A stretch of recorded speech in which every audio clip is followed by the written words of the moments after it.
Hi, I'm Alan, and this is my channel.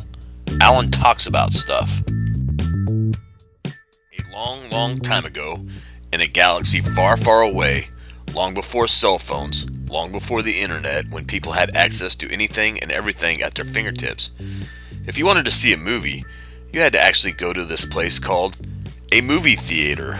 Some lucky folks had cable.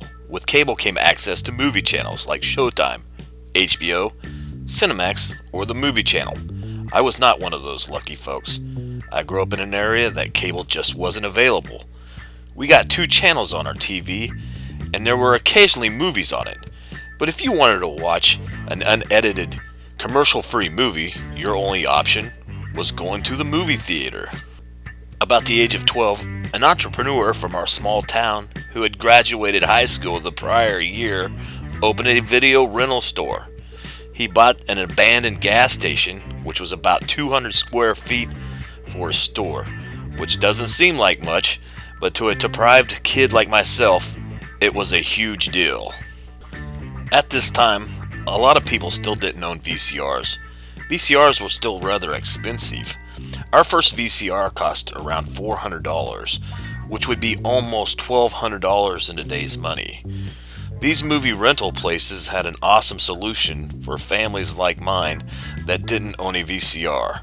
For the low, low price of $20, you could rent a VCR and 4 movies. The VCR literally looked like a suitcase and weighed almost as much as a Volkswagen Bug. After making my sister carry it home, we'd plug it in and watch movies until the sun came up the next morning. There were also movie rentals in nearby towns. A trip to a bigger town, there would be a much better chance of getting a newly released popular movie. They would have deals if you rented like 6 movies.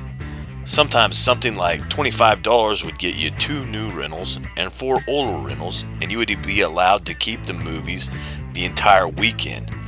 Sometimes trying to rent 6 movies would lead to as much time spent in the movie rental store as actually watching the movies. Hours would be spent looking at the box, reading the back of the box. A lot of times, you were just taking a chance on a movie you knew absolutely nothing about. Sometimes it would be the worst movie you ever seen. Other times, it led to the most epic movies you'd ever seen.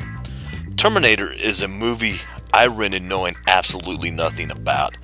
When I got to school the following Monday, I was recommending it to all of my friends. When I got to college, the college town I lived in opened their first Blockbuster. This was the early 90s, and this was my first experience going to a Blockbuster. The best part of Blockbuster was they would guarantee newly released movies be in stock. So there was no getting lucky trying to get a newly released movie. The corner convenience store would rent movies, and they always had a nice selection of movies.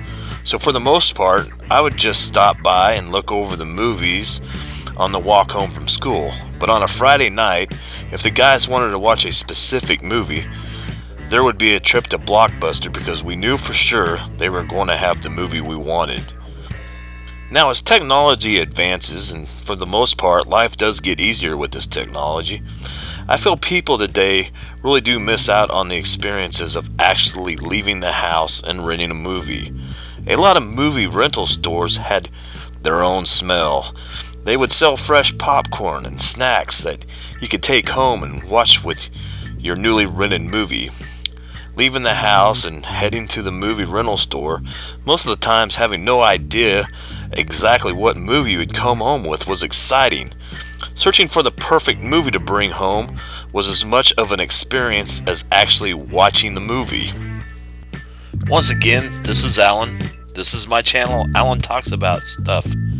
Thanks for watching.